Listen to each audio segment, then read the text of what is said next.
Beautiful Sunday. Thankful for the Lord for the gift of life. He's blessed us, brought us safely here, and we are ready to give Him all the honor and the glory and the praise. Yeah, He is worthy to be praised. He means so much to us.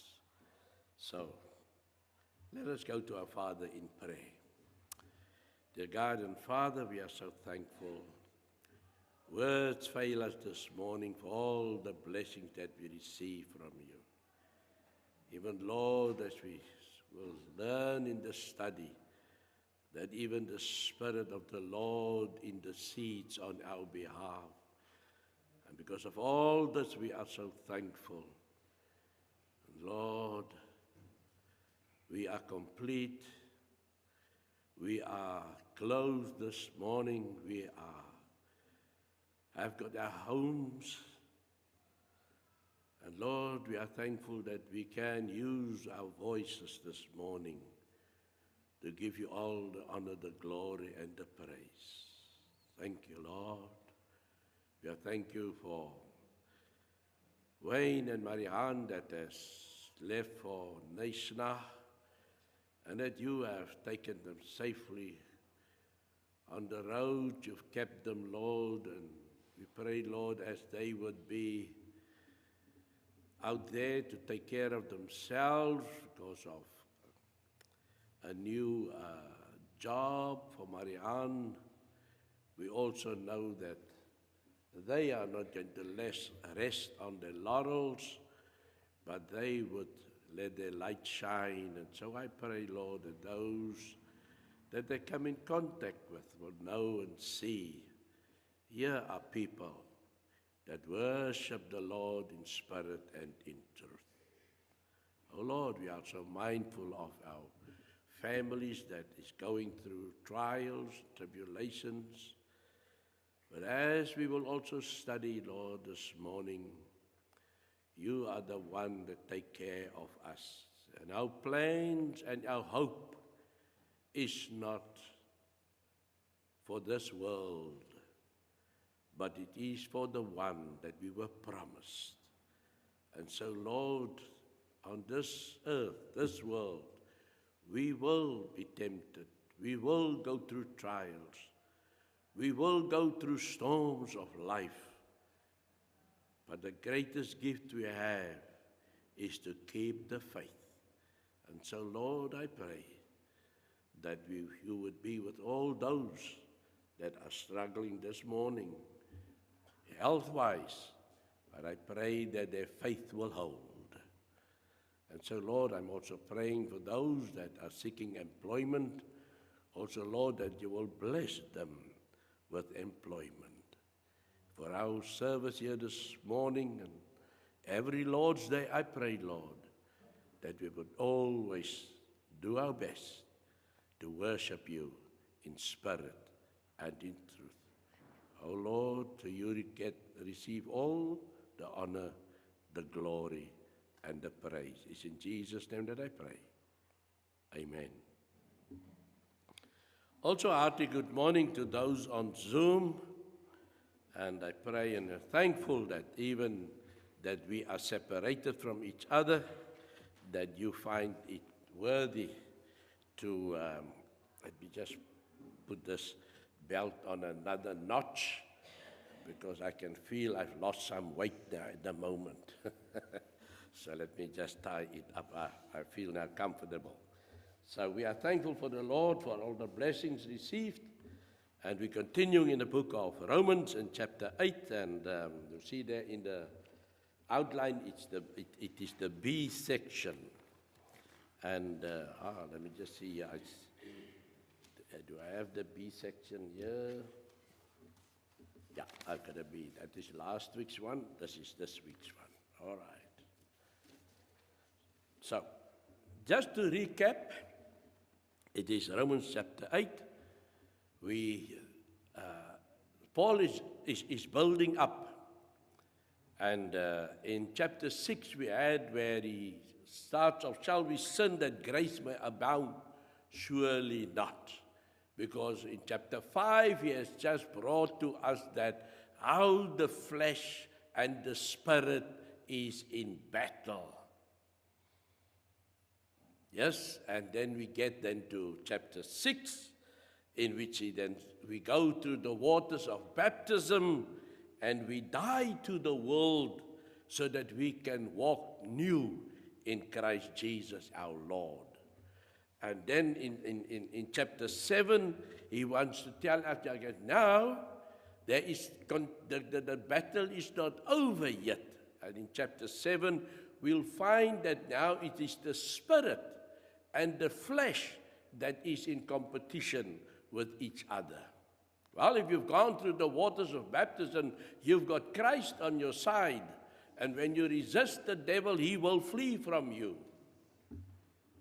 But if you are without the baptism, you are still on the fleshly side, and it is a massive battle. Well, I say massive because really you have to make that decision to become this new creature or creation in God our Father, so that through Jesus Christ our Lord. And then we get now to chapter 8, and he says, now, when we've gone through all that process, he then says, there is therefore now no condemnation for those who are in Christ Jesus. We've been clothed through the baptism. We've been clothed with Christ. We are now, and there's no distinctions, no partiality. God doesn't make more of the Jew than of the Gentile. All is one in his sight. Because we've all been clothed. And because we've all been clothed, we are now even now sons of heirs, like we are sons of Abram, or the descendants of Abram. We are now heirs with Christ Jesus our Lord, because we've been clothed. And now he says, so because we are clothed, there is no condemnation. And then we see in verses 9 of chapter 8, he says, but you are not in the flesh, but in the Spirit, if indeed the Spirit of God dwells in you. Now he keeps on reminding, again I have to say, there's three views here. He's writing to the church in Romans. There are those that are leaning still towards the law of Moses, and there is still the unbelieving Jews that have also an influence on those that have clothed themselves with Christ. They cannot say goodbye to the things, the ceremonial laws and all that. There is also the moral laws, where they had the commandments of God, and yet they are struck. And now you have the Gentiles again that are saying goodbye to dead worship, that had no future, that had no reward. Because in Christ we have a reward, eternal life. And so he has to preach all that. Now he says, but in verse 9, but you are not in the flesh, but in the Spirit, coming through the waters of baptism, accepting Christ as our Lord and Savior, walking according to his precepts and so on. There is still what I'm going to say, the niggling effects. As I said this morning, as I was driving, my brother did not come to me, inform me of a friend of mine that has passed on. And this thing has also left me because, honestly speaking, they were, so to say, no more in my mind or so. It's only some things that happen that I may meet up with them, but we did not. The day when I made up my mind to say, 1 Corinthians chapter 15, I don't know the verse, but it says, bad company corrupts pure minds. If we have to, I said goodbye to them because I was not walking the same path or the same way. And I knew that to be in there, I remember, if I have to go that way, when I got married, most of them was not married, and I could see we had out things, like I remember we had the motor car races at Killarney there in Milnerton, and we had by Goodwood Showgrounds, we have these smash cars, if I must have to call it that way. They race, but they smash the other car out of the way and so on. All my friends, they were in fact, the one that has just passed on now, he had one of those vehicles and so on, and we were all backing him at the tracks and so on. But I noticed they were still unmarried, and I was a married guy, and I have to say also then goodbye to all this entertainment, because with those entertainment comes entertainments also of the fleshly kind. And so I had to make up my mind and say, Stephen, this is not your scene anymore. And then I had to now, what would be then my scene? That means I have to dig deeper into the work of the Lord. And I said goodbye for all those entertainments, because it came with conditions. And so, maybe one can say that you could have been strong and so on. And now in this week, the Bible study of the students, we had the topic, and it was also Romans, the weak brother and the strong brother. And many times you think and you describe me, Brother Stephen is a strong brother. And Brother Carlo there at the back may be a weak brother, because you judge the physical condition of your spirituality. But there can come a time when Brother Carlo will face something and he will walk away, and the strong brother here will fall. And that's how you measure the strong and the weak brother. It is not the brother that is having the loudest voice in the church. That's a strong brother. When temptation comes along, you may find that he falls. Then he is the weak brother. Or even maybe scripturally speaking, when there is something that we need to understand, and there may be a discrepancy. The one brother understands it so, and the other brother understands it so. Maybe the brother is a legalist, and he's imparting how he understands. When the other brother feels, well, I won't press the point so hard. But then that brother can be the strong brother, and you that are the legalists are the weak brother, because you do not properly understand. So we had that discussion. So as I say, I had to say goodbye to my friends and so on, and I never, maybe I met them, I still told this one that just passed on, hey, it's only two of us still standing. The others is all gone. And I'm thankful for the Lord that I'm still standing. He's blessed me in my age and so on. And the one that is just passed on, I think me and him is the same age.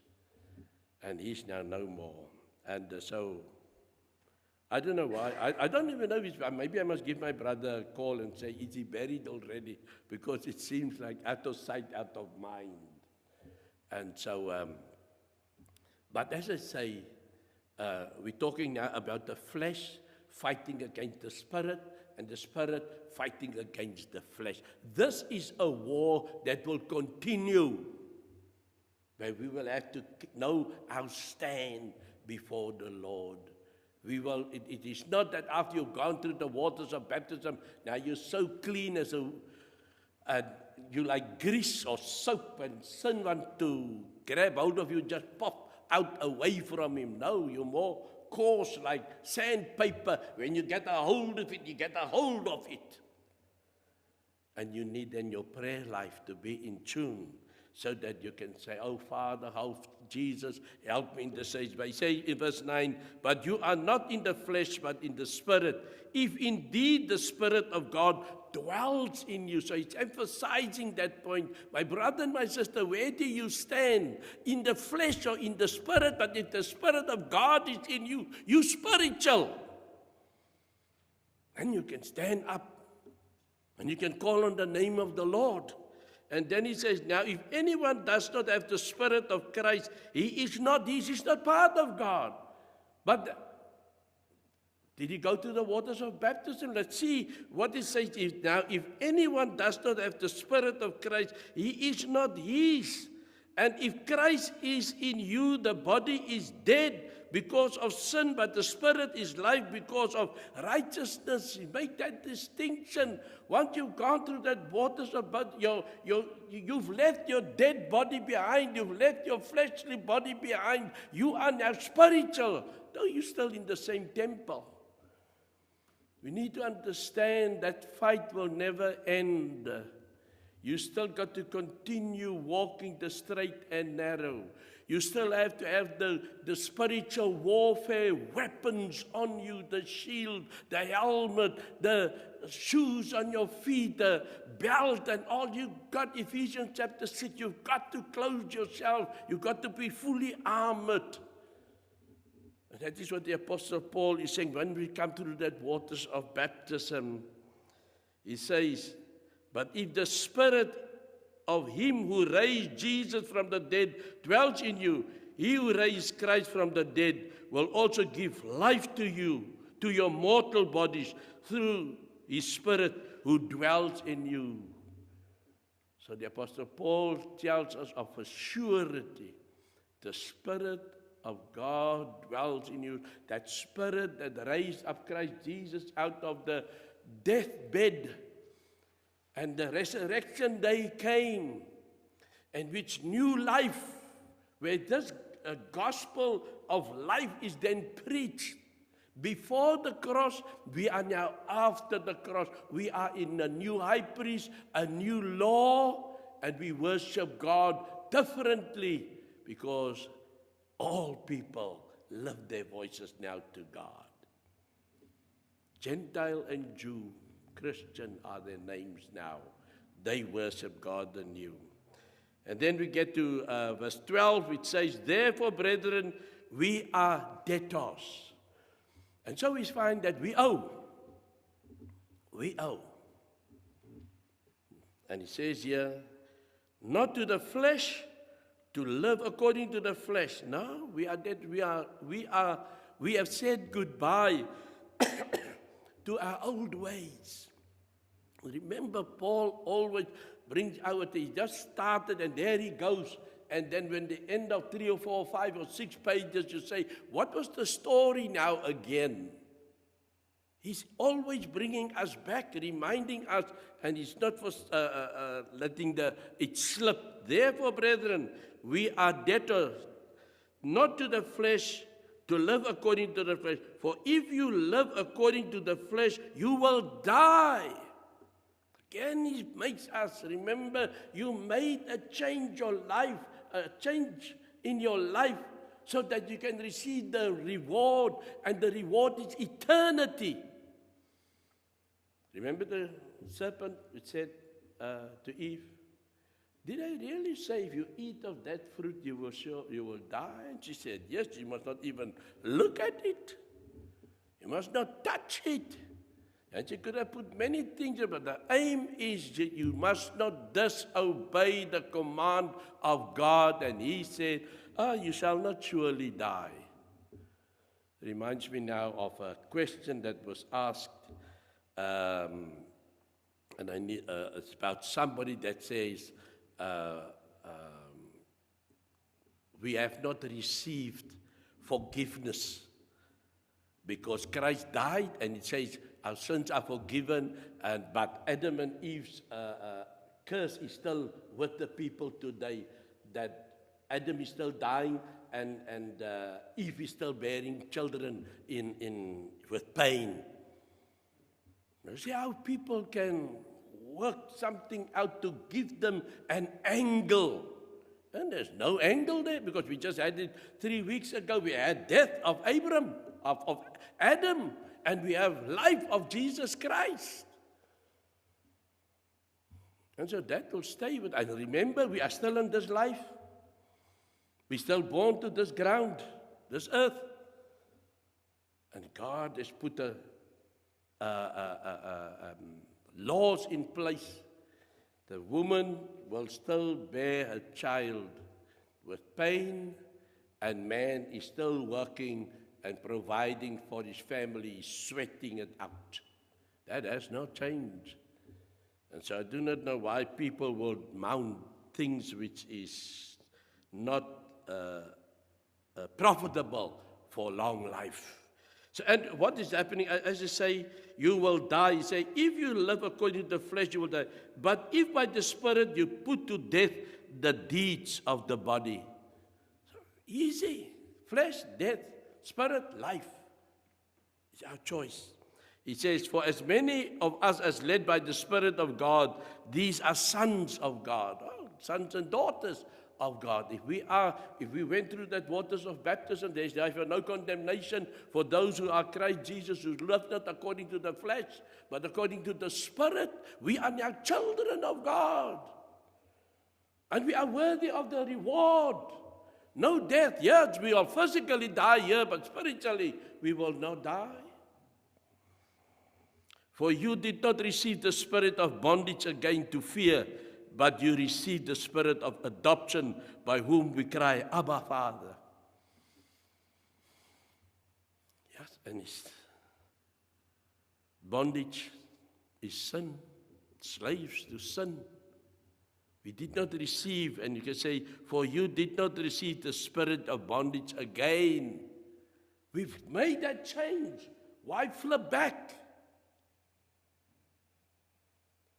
And Paul is writing to say to the Romans, stand at your wicket. If I should use now a cricket term. Stand your ground at your wicket.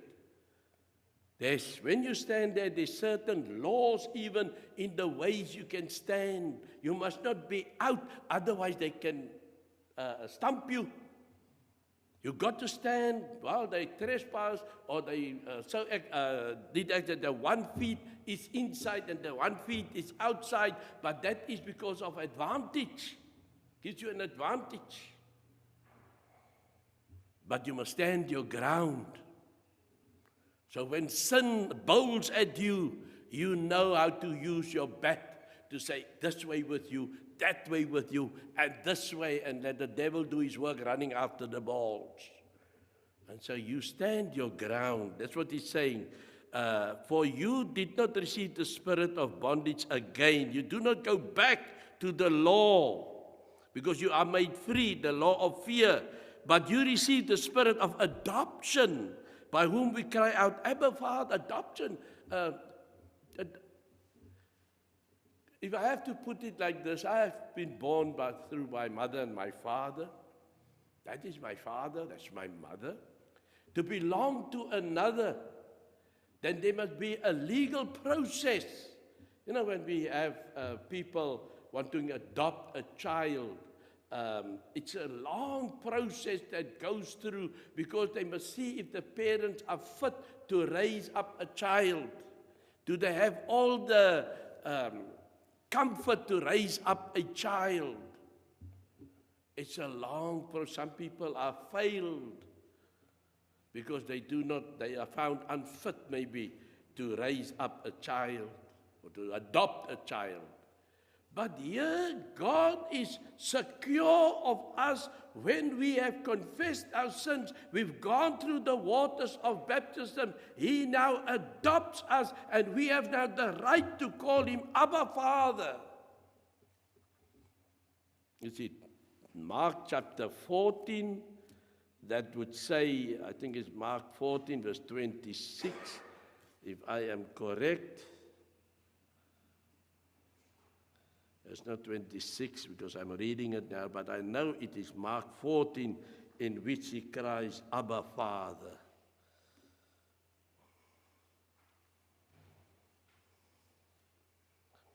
I'm still reading.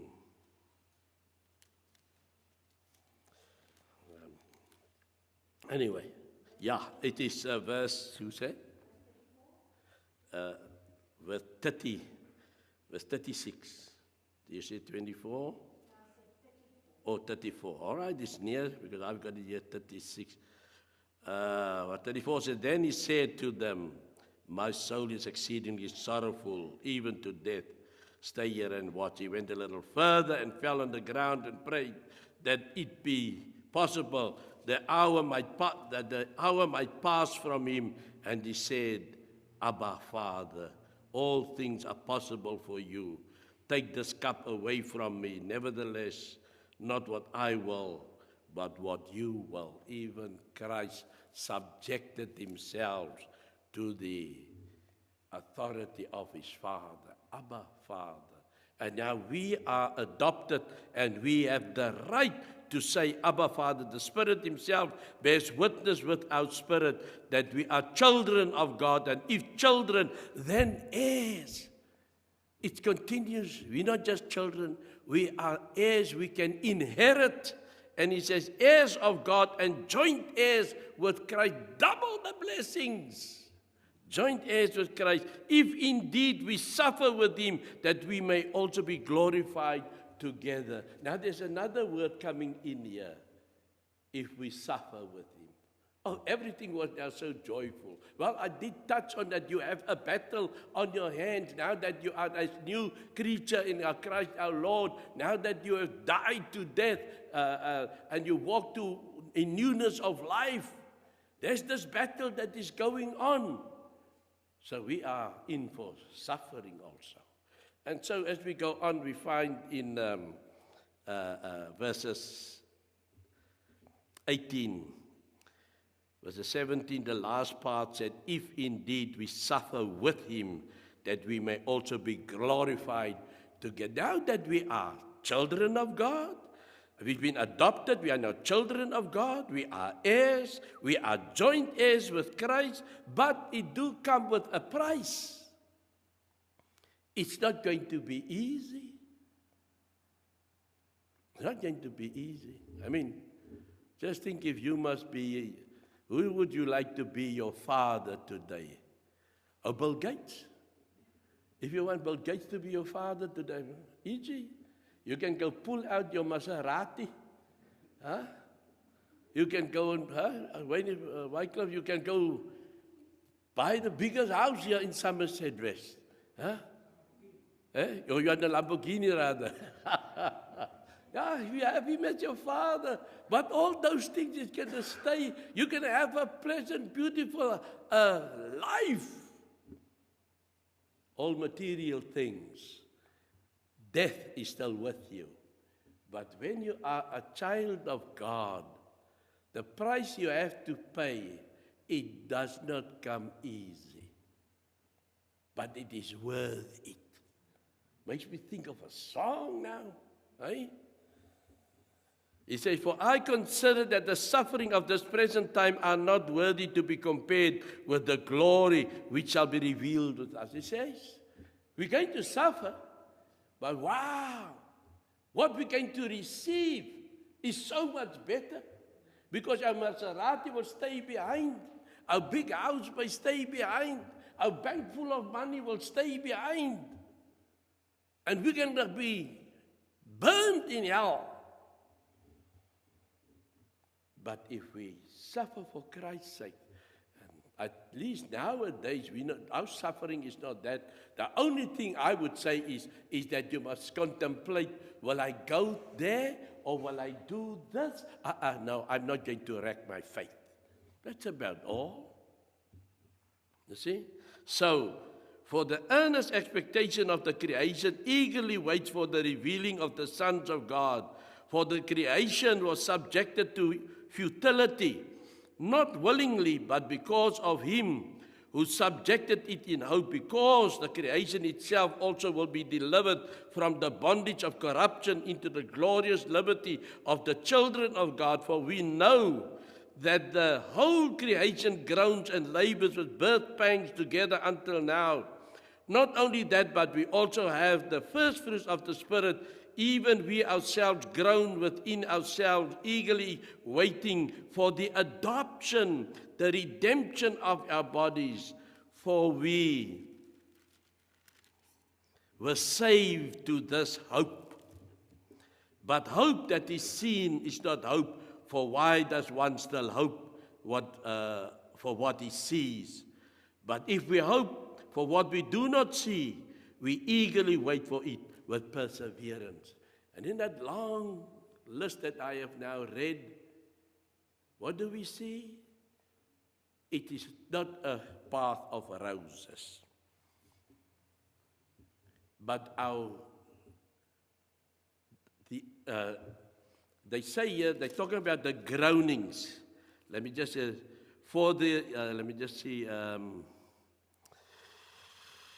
Groaning.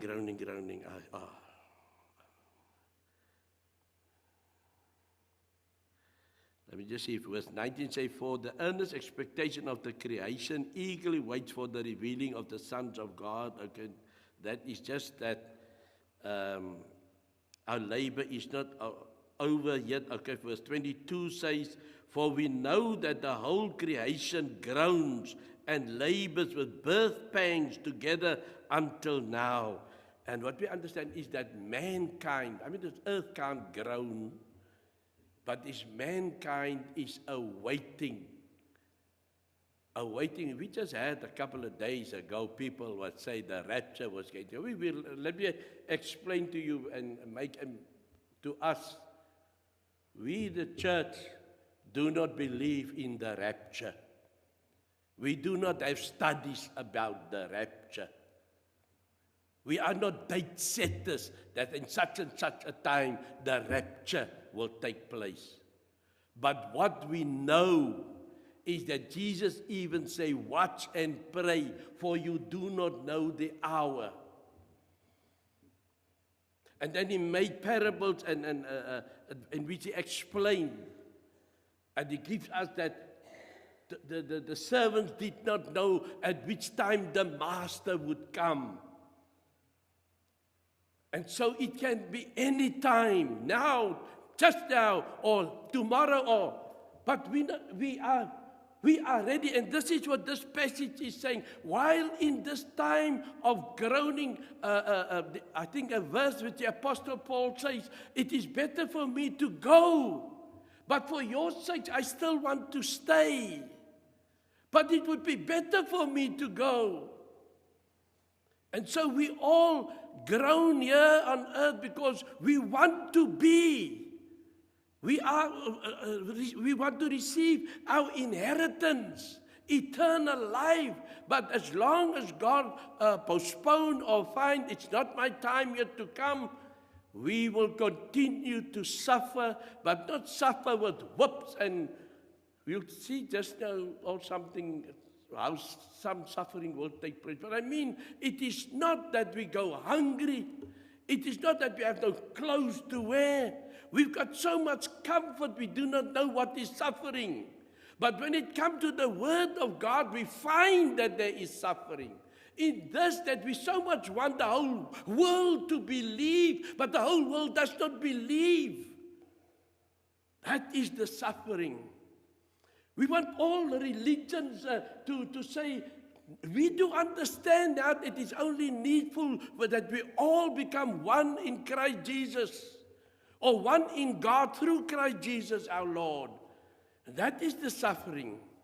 When we find that the people or the world or mankind is still disobedient to God Almighty.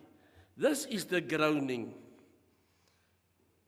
He says here in 23, not only that, but we also who have the first fruits of the Spirit. The Christians are the first fruits of the Spirit because we do not have the ceremonial law. We do not have the, there's two laws, I had it just now, ceremonial, sacrificial law. The Jews had the two of them. The one that had to obey the 10 Commandments, the other one that had to bring the lambs. The sacrificial laws. Now we don't have that today. We have our two knees. to bend our knees, and we've got the amount to confess and pray and thank the Lord God. That's what He asks of us. And He says, we are that first fruits of the Spirit. When Peter stood on the day of Pentecost, and he says, repent and be baptized, each one of you, for the gift of the Holy Spirit. That is the first fruits of the Spirit. We still continue today. Even we ourselves, grown within ourselves, eagerly waiting for the adoption, the redemption of our body. We want to be clothed anew with that body that does not die. When we go to Revelation chapter 21 and 22, when John gives us a glimpse of the end of days, and we will all be sparkling white, for we were saved in this hope. We can just hope for it. And then he just says, but if we see everything, why we still hope? It's like these people that just said now that the date said us that Jesus would come, or the rapture is the 23rd and the 24th of October. I laughed at it. If it happened, it happened. But would that person have now a right to say, oh Lord, and I'm sure he would get a scolding from the Lord.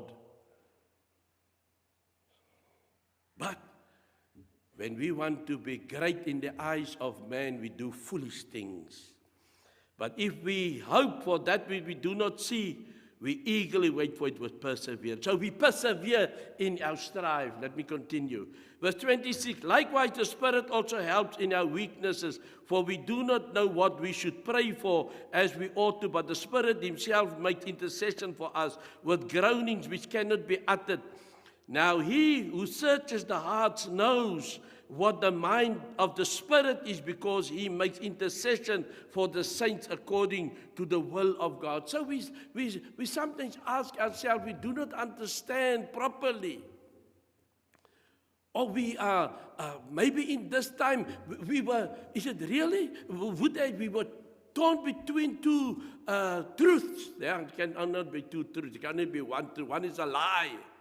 But we were on shaky grounds maybe in this time. When we talk about the strong brother and the weak brother, how many didn't prepare themselves? And now you want to pray to the Lord, oh Lord, open up for me, give me a sign or so. No, your best sign is obedience. So likewise, the Spirit also helps us in our weaknesses. It intercedes. When we come to the Lord, say, Lord, I am now so weak, I don't know what to do. He will come to our aid. And verse 28, and we know that all things work together for good for those who love God, to those who are called according to His purpose. Now this is a verse that people use and they throw it around. Oh, everything works out for good for those that serve the Lord. If you just read now here, there's such a lot of complications. You know, sometimes we may see a brother or a sister may have difficulty, maybe health-wise, maybe financially. And this never comes true when it says here, and we know that all things work together for good for those who love God, to those who are called according to His purpose. How will things work together for good? Only when hope is fulfilled. But while we're still here on the earth, we progress day by day. Our prayer is every day, keep me strong. Let me think of the chorus we say, keep me through, Lord Jesus, keep me through. There's I only know that Afrikaans now, but I know there's a way that we must go. There's salvation to behold. Keep me through every day. Keep me through. I'm just translating it now here in my head. So we need that all things work together for good for those that love the Lord God, who are called according to His purpose. For whom He foreknew, He also predestined to be conformed to the image of His Son, that He might be the firstborn among many brethren. Now here we have those two words, foreknew and predestined. And there is a doctrine out there about it, but they totally misinformed about it. And while I was studying this, I was thinking, I had this picture again of the Apostle Paul, and it's to do with the Jewish people, it's to do with the Gentile people. And all I can say is that God foreknew that this would happen later on, and He predestined it. He knew that Jews didn't see it coming, but God knew already that Paul would be in this situation. For those who foreknew that when He talked to Abram already in Genesis chapter 12, He already knew before that time. He just needed the instrument, which was Abram.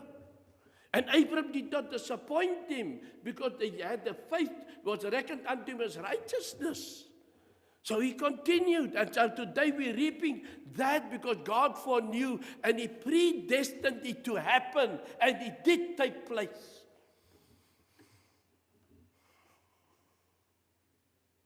Moreover, whom He predestined, these He also called. Whom He called, these He also justified. And whom He justified, these He also glorified. Other words, He gave a double portion to the heathen folk. Those that worship idols, He justified them. It's almost as the Jew, the Jew would say, but you're taking all out. And you're giving it to them? He said, yes, because I foreknew and I predestined it to take place. You got to come on board. And then we see here in verses 35. Verse 31. What then shall we say of these things? If God is for us, who can be against us? He who did not spare His own Son, but delivered Him up for all of us, how shall we not with Him also freely give us all? How shall He not with Him also freely give us all things? Who shall bring a charge against God's elect? Let's start at 31. What then shall we say of these things? If God is for us, who can be against us? Definitely, it's surety. What shall we say of all? I said we must be buried with Christ. We should walk in newness of life. But Brother Stephen, you say there's still going to be the fight against the sin. And how would I know that as I continue? Keep the faith.